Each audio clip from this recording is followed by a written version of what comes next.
Okay, welcome back to the United Pubcast, the podcast of the Man United Supporters Club here in Sydney. And a bit of a unique episode. This definitely was not planned. We obviously did our match preview the other day, and it is match day tomorrow. Obviously, the match against Aston Villa, but Ronaldo has spoken. And when Ronaldo speaks, you do have to sit down and listen. And by God, did he speak? It was a 20-minute long interview. A lot of things to dissect, a lot of talking points, a lot of sort of not even controversial quotes, but in terms of when, as I say, when he does speak, you do have to listen. So we will dissect everything. Obviously, Friday night here in Sydney. So if you are enjoying a beer on a Friday night, please do like the video. That would be great. If you could subscribe, that would be great. I'm not sure where Larry is. We've been trying him for the last few hours, but Rob and Josh have both answered the call. Josh, how are you, mate? Yeah, good, mate. Yeah, feels like it's been a really long week, especially since the Villa game. But look excited for the weekend. And those comments by Ronaldo in that 20-minute segment this morning, which I listened to, was great listening. Yeah, definitely. I'll just come to Rob in a sec. Just a comment here from George. Good evening, guys. It was only a matter of time before it came out. Ronaldo was never going to tolerate subpar performances and mentality. And a mad good mate of ours saying, or in replying to George, his performances, including that, Mad. Mad's not the biggest fan of Ronaldo on the pitch at the moment, so it'll be interesting to Mad's thoughts throughout this chat. But I'll just go to Rob quickly. And Rob, you obviously follow Juventus quite closely as well, and obviously Ronaldo has been there previously. Just what do you... Obviously, the fanfare when he would have arrived at Juventus and what that would have been like. But looking back now after he's been and gone at Juventus, in terms of you almost had to take this interview and what Ronaldo's thinking of a club and thinking of success is. But looking back at Ronaldo's time at Juventus, what sort of impact did he have on and off the field looking back? A winner's one, mate. Straight out of that. He's comes in with a crown on his head. I'm the king, I'm the GOAT, and he demands success. He wants to win things. He's 36 years old. He's the total professional, and he just wants to win, and he wants a winning mentality. And I'd say a big part of that is playing under Fergie for so many years and winning trophies. Like we kind of started him off being hungry for silverware and wanting to win and wanting to be the best. He won his first Ballon d'Or, his first Champions League. He's hungry to win all the time. So coming back to us this year, he'd be thinking, "I'm going back." He wouldn't have chosen to come back just for money, like he said in the interview. He wanted to come back because he must have had a little suspicion. I can come back and bring something back, an FA Cup, go deep into cup competitions. He wouldn't have come back to possibly finish a career empty-handed. So he's definitely thought there's a team here, there's a manager, there's a system. With me coming in and with a couple extra additions that we bought, he definitely thought there was a project that can come with an ultimate prize at the end of it. Just quickly on the Juve front, it's not the first time, and he's not scared to talk his mind. I think there was a Champions League game. I seen at halftime break. He came straight in. The Juve were losing, might have been to Atletico that leg. Came into the change rooms and sat down and just said, "Mate," he pretty much put a rocket up their ass. He said, "This is not good enough. We're effing shit. Wake up and let's start playing properly again." That's just how he is, and it's a winning mentality. So, like I said, I'm sure we'll talk about more of his quotes, but we all know his mentality. He wants to win and he wants to be the best. No, definitely. Well, if you are in the live chat, please do let us know what you think of the quotes as we go through them. But if there is anything that did stand out in the interview that you do want to sort of mention or discuss, feel free to put it in the live chat. And just on that point Rob makes there, Josh, in regards to the reason, or almost the reason behind the interview and him speaking his mind, where do you think this interview comes from? Is it just standard part of his contract? Okay, Ronaldo, it's this date, it's time for your next interview type thing? Or do you think this is, obviously it's going to be pushed out by the club, Ronaldo's just not going to sit there by himself, but is there a case of Ronaldo doing this off his own back, or do you think this is just standard, especially in the midst of all this turmoil? The club have really pushed this out and to say, Ronaldo, go do what you're going to do. And I'm trying to spin this positively for us. Just where do you think the motive stems from? It's gone solely from the club, in all honesty. It's probably his turn to speak. United have contracts to speak to these outlets. There's a lot of media responsibilities. And if I'm being honest, and a lot of people might not like this, I think it's long overdue. I think he's hidden away for quite some time, especially in the last few months. I'm not denying he is a world-class player. I believe, he can bring so much to United. They're just missing quite a few things. But in recent performances, I feel like he's thrown people under the bus just with his actions, whether it's body language, whether it's striking down the tunnel at full time, in away games where really, regardless of the result, you go and applaud the away fans. It's not the right attitude, in my opinion. And I think there's times where players like Maguire, De Gea, Nemanja Matic to an extent. They speak out of the media, get the brunt of the criticism, not so much De Gea, but probably Matic and Maguire, especially Maguire, they get the brunt of the abuse. When really, someone that senior that's played for United before, that knows the pressures, the media pressures anyway, maybe not the pressures of what we're in at the moment, I think it's long overdue, and I think he should have probably done it a lot sooner post-match to sort of put his presence out there and maybe de-escalate the situation, because it's gone really out of hand. And regardless of the interview today, even though what he said, I buy into pretty much 99% of it, I don't think it's made the situation better. If anything, I think it's made the situation a little bit worse. That player, you go on social media and all of a sudden Maguire, who's not said a peep, he's been injured for 2 weeks. You see him post about him. Bloody hell, he's not played. He's not done anything. Look, I don't believe the cold captain thing is a different debate, but I don't think it's done wonders for the club. But you've got to remember, this is the first time Ronaldo's probably been in a situation like this since he was probably previously at United. 2004 to 2006 was probably the most comparable era that you could compare now to, and even still, that's no way near as bad as what we are now. Well, I remember in that 04, I was looking it up the other day, in that 04-05 season, I think it was, we finished 20 points behind Chelsea. And you look back at that Man United team, it had Ronaldo, Giggs, Scholes, Ruud van Nistelrooy, Roy Keane, Rio Ferdinand, Gary Neville, Van der Sar. Or actually, I don't think Van der Sar was there at the time. He might have been. But players like that. And could you imagine a team like that finishing 20 points? Well, we all talk about it wouldn't have happened and standards, etc. Well, the fact is it did happen type thing. But I want to bring this point to Rob as well, and Josh jump in. And actually, Matt's here from the Supporters Club. Good to see you, mate. Hope you're keeping well. At this point, Ahmad, as makes here in regards to Rooney, has come out and made one or two. I haven't actually seen this quote from Wayne Rooney. His name has been attached to it. I actually haven't even seen him actually say it, but I'm going to assume that it is legitimate. But so what are our thoughts on Rooney's comments in response to Ronaldo's? United should only think about it being number one, not in the top three. So Ronaldo has come out and obviously said, in his opinion, United should only ever be in the top three position, should never slip out of the top three. Now, I just want your opinion, Rob, here, because look, we're almost playing that again. So, okay, Ronaldo versus Rooney. But I want to bring that point, and I agree with everything Ronaldo's saying there. Okay, you can't see a situation, even if you have a bad season, we'll have a bad season in third. Don't have a bad season in sixth or seventh. However, take away Ronaldo, take away captaincy, take away leadership, take away what they look like. Just take the quote, and if Harry Maguire said that quote, if he was happy with top three, and Ronaldo says he's happy with top three, Ronaldo's been praised for this elite mentality, and it'll be a losing mentality by Harry Maguire. So just that quote in terms of Ronaldo looking, saying, he didn't say he's happy with top three, but he said this is the only thing we should accept. Just what you're thinking, because obviously Rooney has then come out and said, well, it's not about top three, it's about top one. Yeah, look, I'll put my hand up. I would maybe be one of those players, as I'm not a big fan of Harry Maguire, and like I said, Ronaldo is God for me. But again, it goes back with the whole history of it. What's Ronaldo done for the club compared to what's Harry Maguire done, kind of things. But look, I understand that's maybe another reason why when Ronaldo says it, it softens the blow, because it sounds more realistic coming from a winner like him.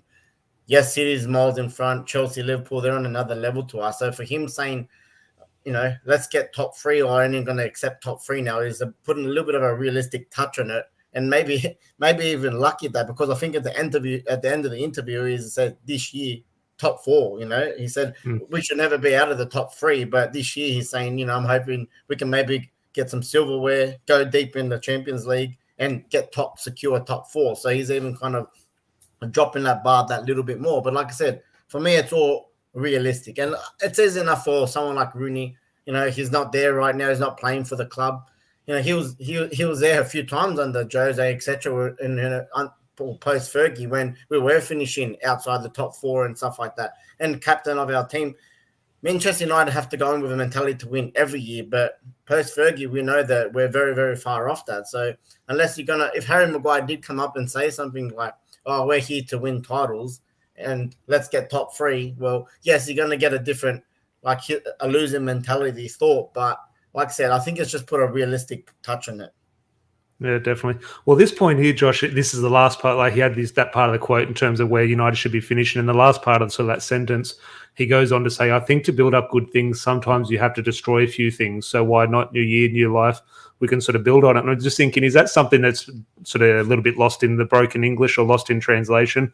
Or is there something almost cryptic behind what Ronaldo means there in terms of sometimes you have to destroy a few things? If he means that literally, One, do you think that is the case? And if so, what is he talking about destroying?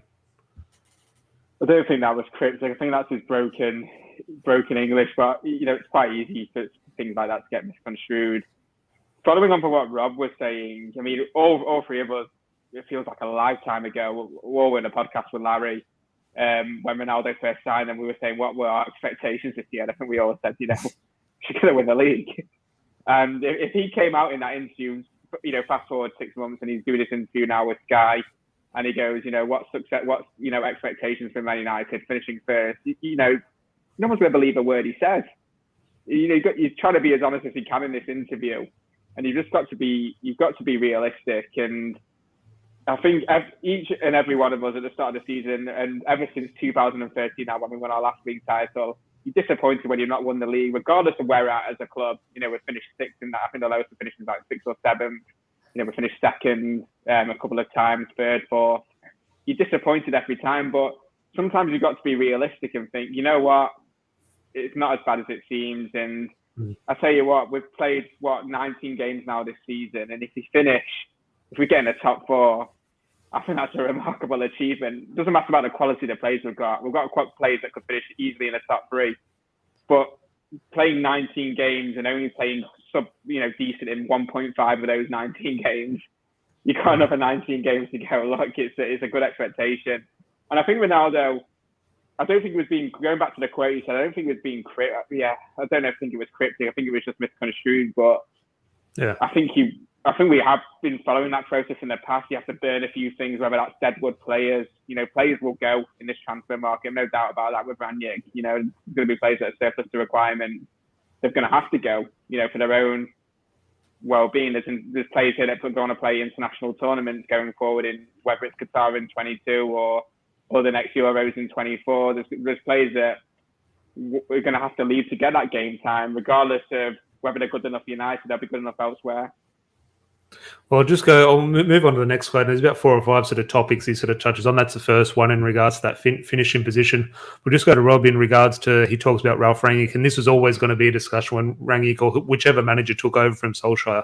It was a narrative when Ronaldo came in, and could Solskjaer manage him, and what role did Ronaldo as a rival play in Solskjaer's second? So the exact same thing is going to happen under Ralf Rangnick. And of course, in terms of what we perceived Ralf Rangnick's style to be, in terms of this high pressing thing, would Ronaldo suit it? Would Ronaldo like that type of system?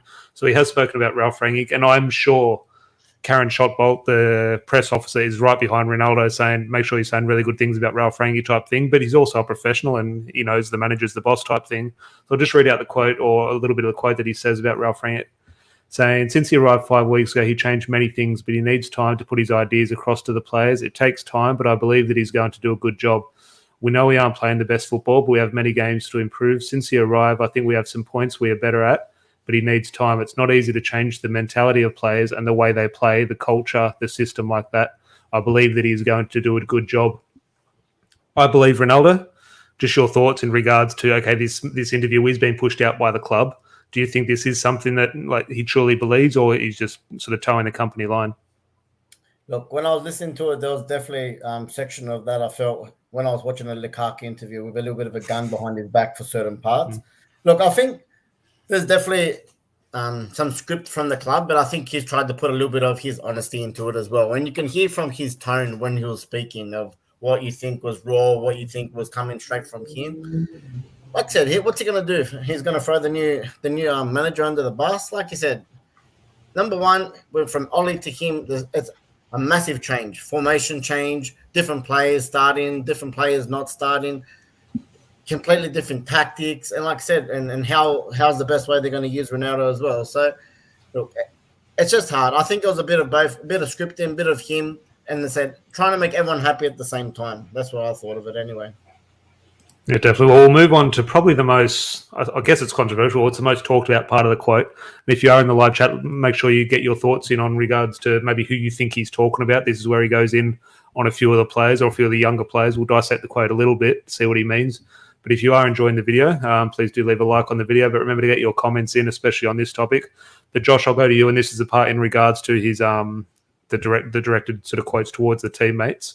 So I remember when I was 18, 19, 20, some old players speak with me, but I put this as Cristiano, you have to improve.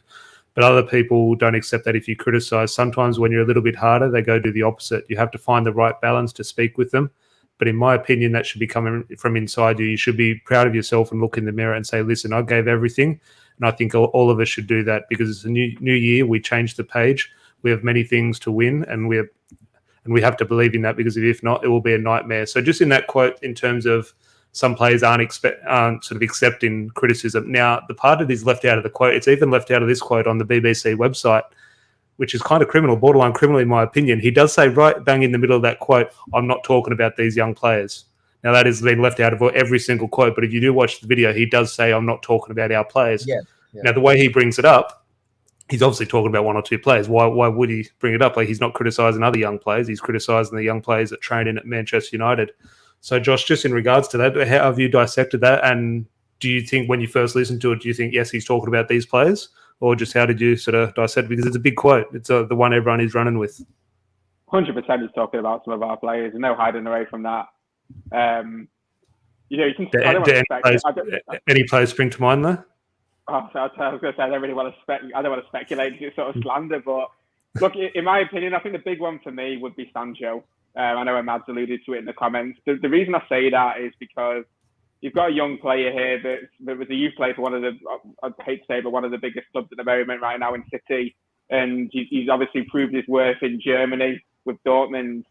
Sometimes when you have that ego and you know you played at quite an elite level, let's not hide the fact that Dortmund are a very good team. Yeah, they may have not won the championship recently, but they're a very, very good team. So when you're playing in the good teams at such a young age in the Champions League, competing at the highest level, sometimes when an older head, a more experienced head comes to you, you don't want to hear it. We were all like that as children when you think you've exceeded expectations. It's quite a childish way to act, and yeah, that's why I don't want to say it's definitely him, but that's probably the big one for me that springs to mind. I know you were alluding to potentially Greenwood before we went on air, but I think any one of the comments, I think Mads, any one of the players Mads just put there could be suspect to it. But I think that's just subject to the modern day player as well. I think with Ronaldo coming back to United at a different age, you got to remember he's the best player in the world alongside Messi because he's got a super elite attitude, which not many players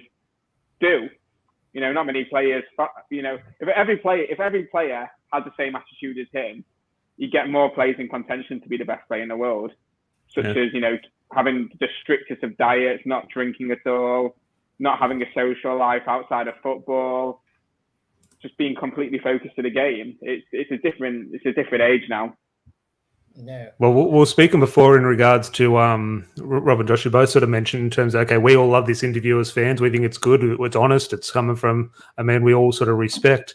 But when you do see a quote like that, Rob, do you think why we sit back and we enjoy it?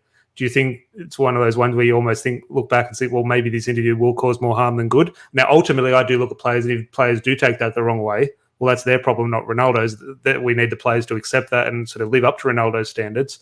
But ultimately, in the short term, in terms of getting results, which we need to get in the top four, if a big chunk of the dressing room don't like these quotes, it could cause a little bit of trouble, which isn't good for the football team. So, just your thoughts on the situation. Well, yeah, that was the thing I was thinking the whole interview, especially after this quote, thinking when he goes into training or the locker room the next day and walks in, and like you just think there'd be crickets and just eyes looking at him like, was he talking about me? Have I got the right mentality? It was interesting, Josh, that you said Jadon Sancho, because I actually thought he'd probably be the last one you'd be talking about, considering that, like you said, he's played an elite club, an elite level in the Champions League. He's won a trophy or two at Dortmund. I actually think that, Sancho would be one of those players with a similar mindset as Ronaldo's coming in and say, hey, I'm coming to United, the biggest club in the world. We're supposed to pitch to, be in a title challenge this year. And, we're running 7th at the moment. And like I said, I know I haven't pitched in, but, we all know how he started off the season off the bench most of the game. So, yeah, look, I think it was a fair shout what Tom said, maybe Greenwood, maybe your Lingards, your Rashfords, the guys that, the English players as well that are being talked about so much, and, the academy players that should know the ethos of the club. And they're just like, he's like, where's your winning mentality kind of thing? You play for Manchester United. We're supposed to be winning games. So I don't know if the words are supposed to be a bit of a bounce from him, like a bit of a manager bounce, but these words are trying to spur on. We've still got half a season and plenty to play for here. Let's try and get on the same page and, let's play the United way, or let's try and win games and win things. Yeah, for sure. Well, Ahmad here saying smells like the Roy Keane video. I'd still love, before I die, I would still love to see that video by Roy Keane. Obviously, the club believe that it has been destroyed, but it would have been fascinating to be a fly on the wall in that room and see how that did. But I suppose that there are definite similarities in regards to that, and rightly so. Players needed to live up to the standards of Roy Keane, which obviously Darren Fletcher spoke about. The video was in regards to a lot Darren Fletcher's performance, and Darren Fletcher took it the right way. He said, no, I'm not at Roy Keane's level. That's something I need to strive to. So if someone's not happy with Ronaldo calling them out, well, they're not cut out for Man United. Darren Fletcher proved that he ended up being cut out for Man United and went and had a great career at United. But just one player, we mentioned players, and again, a lot of it's maybe unfairly speculating on a few players who we think he might be talking about. One player none of us have mentioned, he's always up for criticism, rightly and wrongly, but Scott McTominay, none of us are talking about this, but I just want to bring this quote to you, Josh, in regards to, we can throw 1 or 2 points in regards to Scott McTominay here, which I want to touch on. He talks about the mentality, and he goes, for me, the most important thing is mentality. For you to be the professional, help the team, the mentality, self-thought, positive. I think all the details depend on you, not the coaches, not the fans, not the press. It all depends on you. If you're proud of yourself and have some dignity, I think you have to do much more, and it starts with me. I just want to go in regards to that, because another part, which is not written down here, but a big part of the quote for me, and it's a quote I live by. I used to play with an ex-Socceroo, and he used to play for Manchester City as well. And he taught me at an early age saying, tactics don't win games, men win games. Or females, if you're playing in the women's game type thing. And in the last part of that quote, it was in regards to, yes, the system's important, because Ralph Rangnick's all about systems. But he said, yes, the system's important, but ultimately it comes down to you and comes down to you running and working for the team type thing. He said, yes, at the top level, yes, tactics do make a huge difference, but ultimately it does come down to work rate. And do you think that is why Ronaldo looks to have such a good relationship with McTominay? Managers seem to have a good relationship with McTominay. And just your thoughts on that in regards to, we do place such an emphasis on tactics and team structure and formation and team selection, but is Ronaldo right in saying, stuff that, it's about running, about working hard? Yeah, absolutely. I mean, I don't think, if you take it back a couple of years, I don't think Leicester City won the league on tactics. They won the league because they were a good group of players that had a good ethos, a good togetherness. And it just proves that sometimes, I know it's a one-off, I don't think a team like that will ever win the league again in our lifetime, but it just proves that it can happen if you work on your strengths, work on the unity of the team, work on the togetherness. And I think that's one thing that United are lacking. They can have the tactical prowess of a manager, but it comes about how you come across as a team, working for each other, which United haven't demonstrated really for probably about 85% of the games this season. There's no togetherness. It's all individuals, no cohesion, and attitude is really important. And you can look to it. You can probably count on one hand how many players are showing the right attitude for United at the moment. Yeah, look, I wouldn't disagree, but sadly, I'm not disagreeing, because that's a worrying sign when that's an accurate statement, saying you can count them on one hand. But just one more sort of topic, and it's an interesting one here, and I'll throw it to both of you, and we'll start to wrap up in a little bit after we get to 1 or 2 more comments. So if you are, as I said, in the live chat, keep your comments coming in if anything did stand out from the interview or anything you do want discussed. Just this one here, this is interesting, Rob. I don't know where this was directed or what he is thinking, but we're trying to sort of speculate and put the pieces together. But he goes, this is on Win, and he goes, we're capable of changing things now. I'm a player. I'm not a coach. I'm not the president. I think he means by president, obviously in Spain and Italy, it's president. But he's not the CEO or owner. I know the way, but I'm not going to mention it here because I don't think it's ethical on my part to say so. He wanted to say what was wrong with the club. Do you think he's talking about players? Do you think he's talking about the structure of the club upstairs? Like there, he sees a problem, and we all sit here and say this is the problem with the club. It's the owners, or it's Woodward, or it's the captaincy, or it's the players. We all have a reason. That is the problem. Ronaldo has identified the problem. He's not saying it because he's a professional. What is the problem, do you think, in his eyes? You go first, Josh. You go first. Sorry. I was about to say 4-2-2, whatever that is. Well, I don't know. Like, if I'm looking at it, and Ronaldo's not stupid. He knows what's happening with the club. He knows how it's perceived in the public. I know he's not on social media like it's his team, but I'm sure he's a young guy. I say young guy, but in regards to life, he's a young guy. Like, he'll be all over social media topping. He knows the narrative around it, and he knows what's happening upstairs. He's seen a club like Real Madrid built to win on the pitch. He's seen a club like Juventus built to win on the pitch type thing. And he's walked in United and said, hang on, what the goal at the start of the season was top 4. So this isn't what I've been used to at United in the past or Juventus or Real Madrid type thing. So he'll see problems automatically straight there. But ultimately, also, he does see those problems on the pitch when he walks out on the training ground and say, hang on, this isn't Toni Kroos and Luka Modric type thing. That's not to criticise Fred and McTominay, but he said, hang on, this is the difference. So, yeah, Rob, in terms of that problem that he identifies, if there is one thing, now that we're Man United fans, we know there's a whole heap of problems. But if Ronaldo has identified one, what is it? The squad and the quality of the players and how the whole system is run.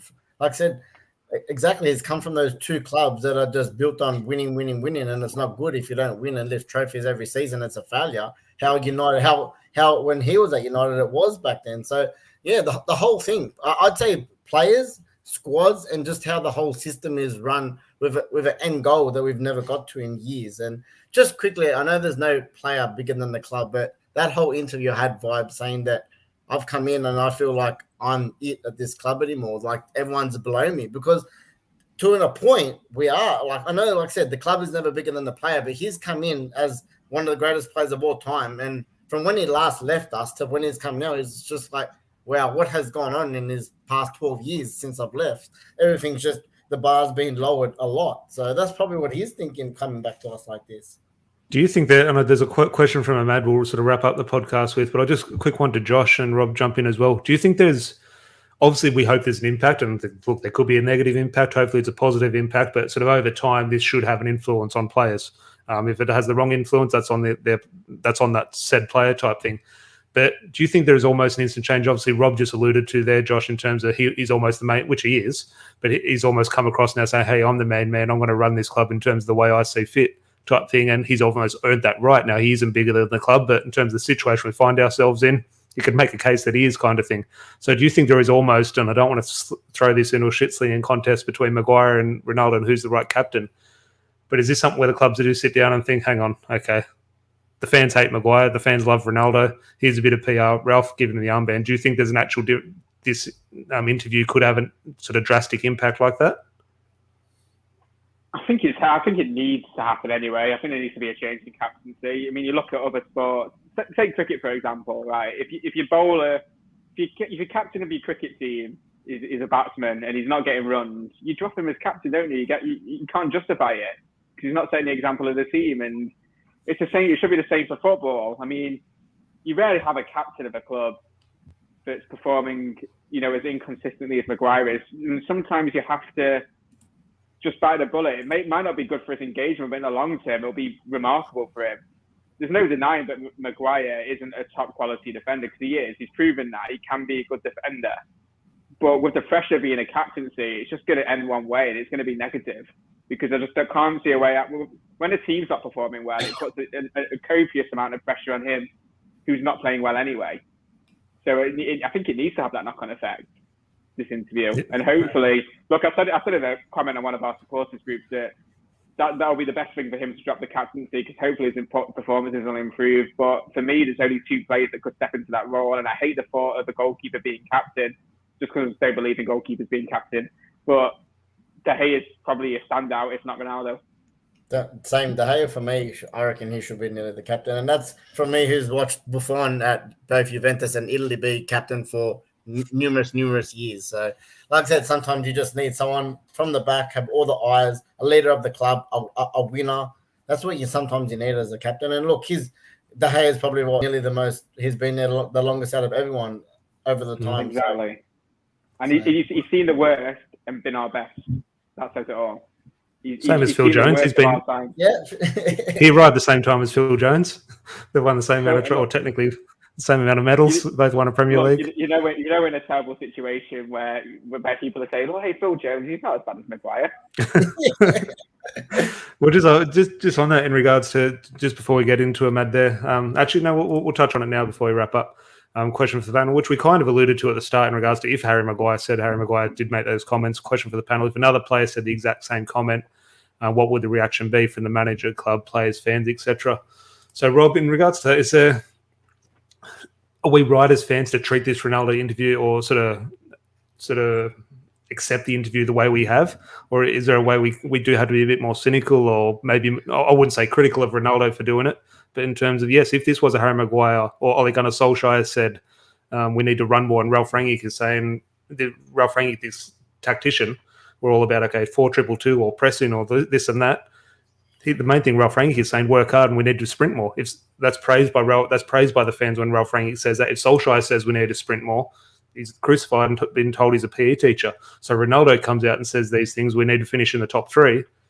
Elite mentality, as we said. Harry Maguire says we need to finish in the top 3. Get him out. He's a horrible captain type thing. So are we right to receive this Ronaldo interview in the way we have, or it's a tough one.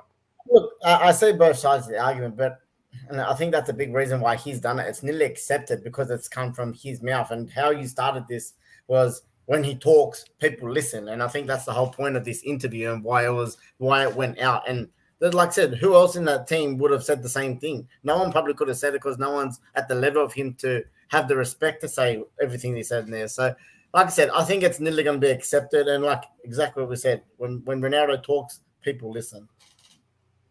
Yeah. Josh, any other sort of final thoughts on terms of sort of the outcry from it and sort of the fallout and sort of what impact it will have? Do you think it will have an impact in terms of, okay, yes, long term, we think it might weed this player out or weed that player out. But in terms of what we need now, we need a reaction in terms of getting 3 points on Sunday.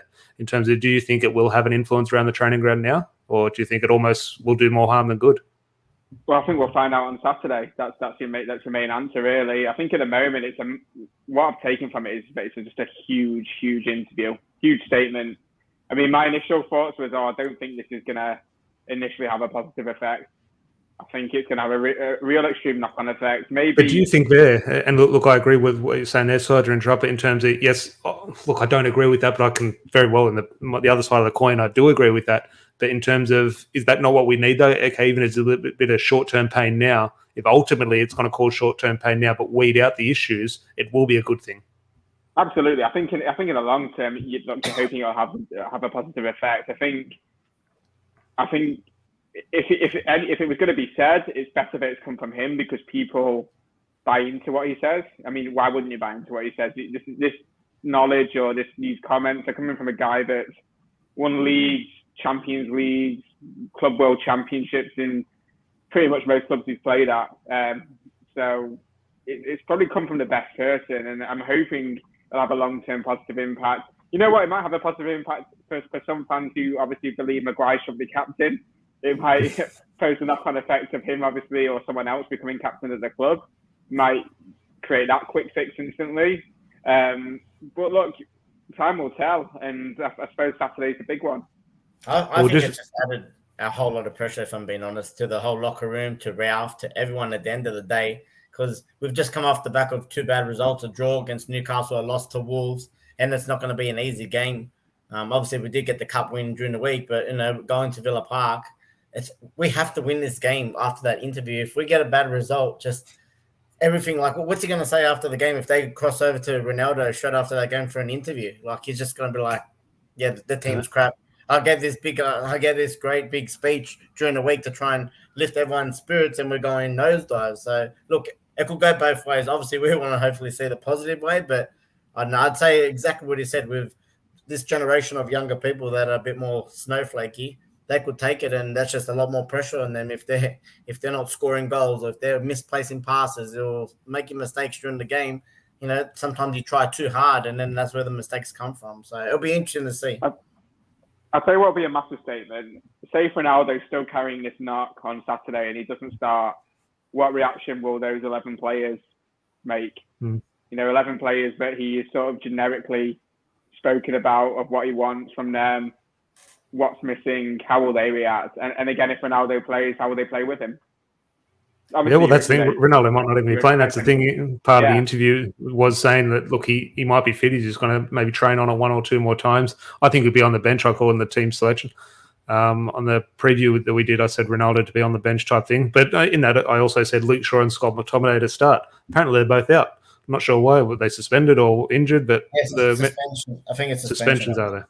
Yeah. Okay, so don't listen to that part of the preview if you haven't, but feel free to go back and watch it if you haven't already.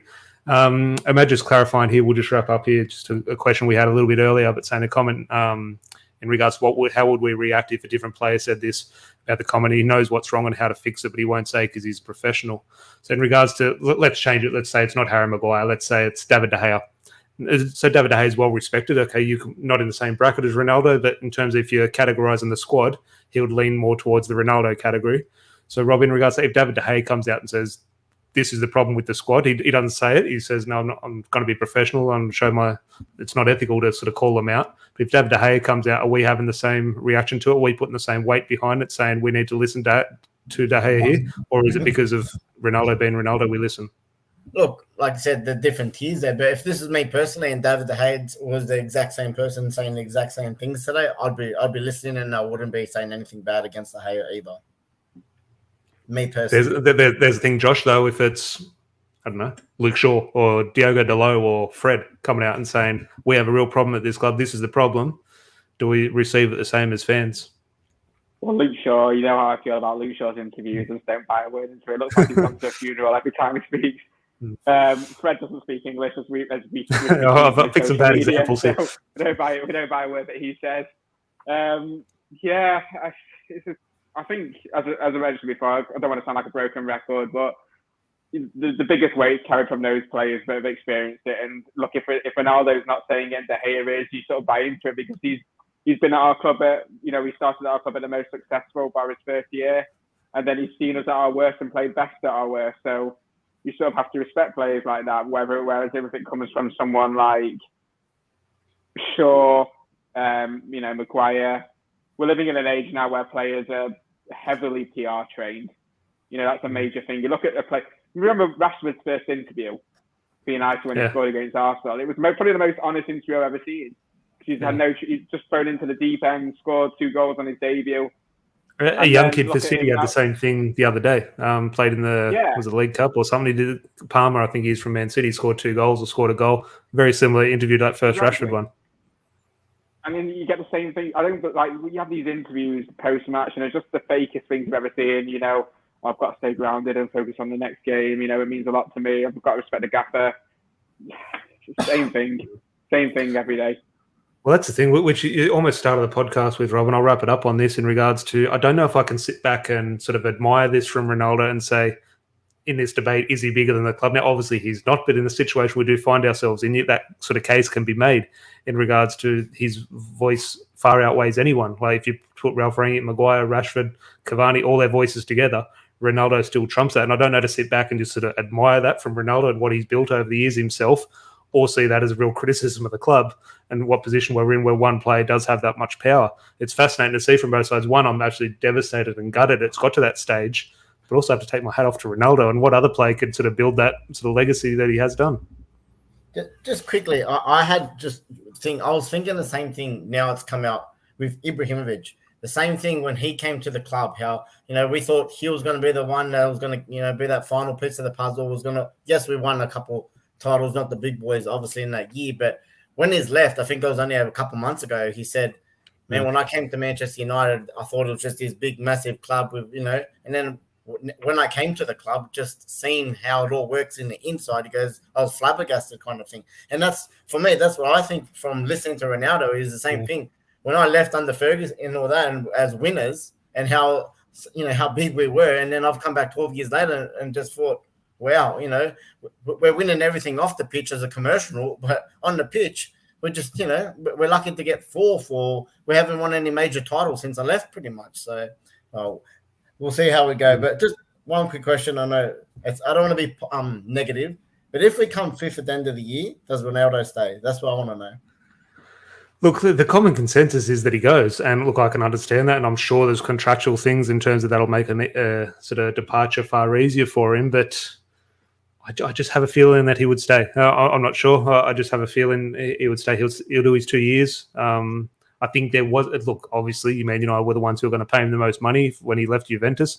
That was obviously a huge part in him choosing Manchester United over any other club. But I do, and call me naive and sort of, no, I'm deluded.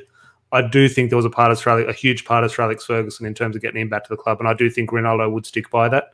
Now, if we finish 7th, 8th, 9th, 10th, and it's in the Conference League type thing, that definitely does change things. But I think he does stay next season. Now, he could very well be out the door the first thing Monday morning if we finish 5th. That could very well be the case. But my hunch is he would stay. But the argument is definitely there for all to see. And I'm just wrapping it up here. I just feel we're elevating him to a higher status than the club. And one of Fergie's most famous sayings is no one is bigger than the club, which I completely agree. And that is what we're doing. But that's what I'm saying. I'm not going to criticise Ronaldo for that. The club has been the ones who have lowered their standards. Ronaldo has kept his standards, if not increased them. That is something that Ronaldo, us fans maybe need to take a step back and sort of look at the bigger picture and, treat sort of players equally. But, Josh, you can't treat Ronaldo equally. He is different. Exactly. And Fergie said that statement in Madrid saying no one's bigger than the club. I don't know, you sort of have to add to that unless you're Cantona and Ronaldo. So some of the Cantona stories. Get away with murder. I still remember some of the Cantona stories. My favourite one, or the two, obviously the red card against Crystal Palace where Sir Alex is going in after his kung fu kicked. He's going at all the players saying, even to David May scored the goal, you're woeful, this player was woeful, you're woeful, this, I'm going to fine you 2 weeks' wages. Gets around to Cantona and says, Eric, you can't be doing that, mate. Just watch yourself. And then another one, they all came up to a black tie event, sort of rocked up in the tie, and Giggs sort of had a different colour tie or something on. Ferguson had to go at him saying, what's this, your tie's not done properly or something, or wrong colour shoes. And then Eric Cantona walked in a Nike tracksuit. They said, the gaffer's going to give it to Cantona here. And Sir Alex turned, saw him and said, Eric, he's some character, isn't he? Sort of thing. So, look, but that is the price you do pay for characters and players like that when they do perform. You do allow them that type of freedom. But, gone are the days where prime Eric Cantona and prime Fergie and Ronaldo back in 07, 08. But thank you, everyone, for joining us. It's been a pleasure. Always talking about Cristiano Ronaldo, but it is an interesting chat because usually we're talking about football, but we're talking about an interview, for God's sake. That does show the pull Cristiano Ronaldo does have. So big thanks to Josh and Rob for filling in for Larry. Still haven't heard from Larry. Hope he is okay. Larry, let me know what you think of the chat. And appreciate everyone in the live chat and the comments. Truly appreciate all the interaction. Remember to leave a like on the video if you haven't already. You're holding your phone now. Take 1 second, just click it. No skin off your back. But it really does help the channel. We truly appreciate it. And if you are new, you could subscribe. That would be great. Rob, Josh, score prediction for Saturday or Sunday morning our time? I said it last time on my pod. I'm not going to say confident, but I'm going to go for a 2-1 win. I think we'll just edge it. Josh? I think on Super Brew I was sensible and I said 1-0 to them, but the optimist is 2-0 to us. 2-0. Yeah, no, look, I'm thinking 2-0, but I don't have the confidence in a clean sheet. So I will go 2-1. But join me and Larry on Sunday night, Sydney time, Sunday morning, UK time for a match review. Been a pleasure as always. Hope everyone has a good weekend, and we'll chat to you then. Cheers.